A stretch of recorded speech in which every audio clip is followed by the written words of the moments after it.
Hi guys, so I wanted to make a quick video because for the upcoming week there's some changes to Max's schedule. When was it? On Friday, I talked with Brianna about Max and the medication and some of the things that we're seeing, and I just don't think that the increased medication dose is working for him. I'm really concerned at how much he's motor ticking. They've just been kind of skyrocketing. So the doctor, her suggestion was if the medication didn't work, that we start just a different like nutrition kind of program with more vitamins and supplements and things like that. So, plus Max's eating is getting extremely limited. So I kind of went back to the drawing board and just thought about kind of changing things up so that his nutrition was different, and then we can work in those vitamins and supplements. And then also I think adding a strong movement component into his day might also help just to regulate him and balance him, hopefully in a way that is similar to the medication. Because he, even though he motor ticks like crazy, he definitely felt to us a lot calmer, a lot more centered. He was more verbal. I don't know, he also he perseverated a lot less, at least when he was with us at home. He interrupted a lot less. So I'm just kind of hoping that the nutrition changes and then also adding in the movement block is going to help. So here is his new schedule. I typed it out. I have one for days there is no speech, and then I have another one, I still have to laminate it, for days there is speech. So the biggest change is in the first half of his day. So what Max is gonna do that's different, he used to eat breakfast as part of his morning routine, but he was doing it first. Now what he's gonna do is when you guys come in and you say, okay, Max, it's time for morning routine, he's gonna get his clothes and, say what the weather is and what he should wear. He's gonna shower, dress, brush his teeth, and then come downstairs, and then he's gonna start a breakfast routine. So he's not gonna eat first thing in the morning. He's gonna eat when he's completely finished. I'm gonna make a video about the breakfast routine because I created and printed out some menus and things that I think will help with that. Then after that, he'll have calendar, he'll have reading or math. He can choose whatever, he wants to start with, whichever one he didn't do. So if he did math, then he would do reading. If he did reading, then he would do math. Depending on the time, he'll probably do lunch next. Or if he's not ready for lunch, then he can do his PE block and then lunch. And then after he's done PE and lunch, he can do the rest: writing, language, listening, science, social studies, social, emotional, and life skills.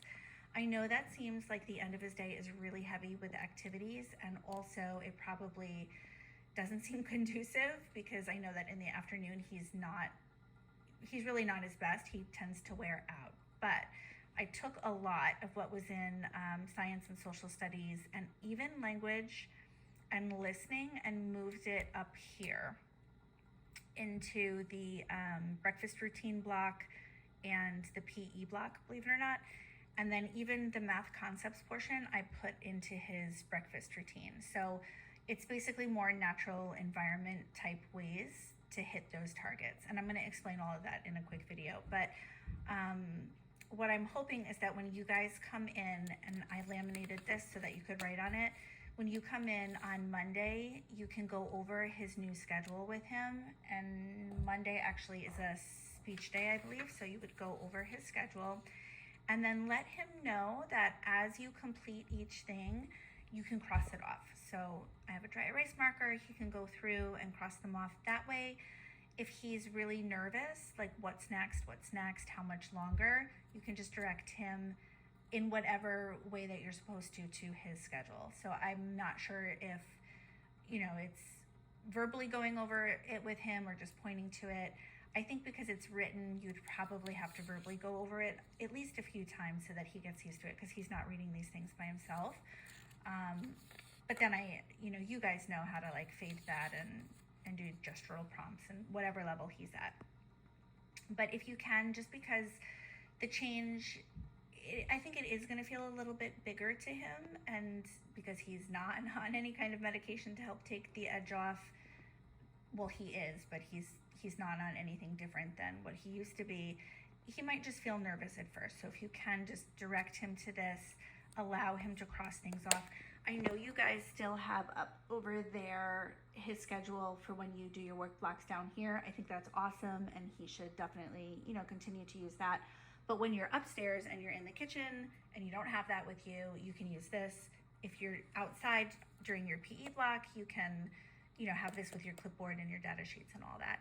And then the only other thing, so if you are upstairs or down here or outside, if you keep in the clipboard this schedule, whatever schedule he's working on, so you would have this. If he's doing, I don't know, let's say he's doing language upstairs for some reason, you would have that schedule with you. So you would have those two things, your data sheets, and then also the behavioral data sheets that I know Bree is making.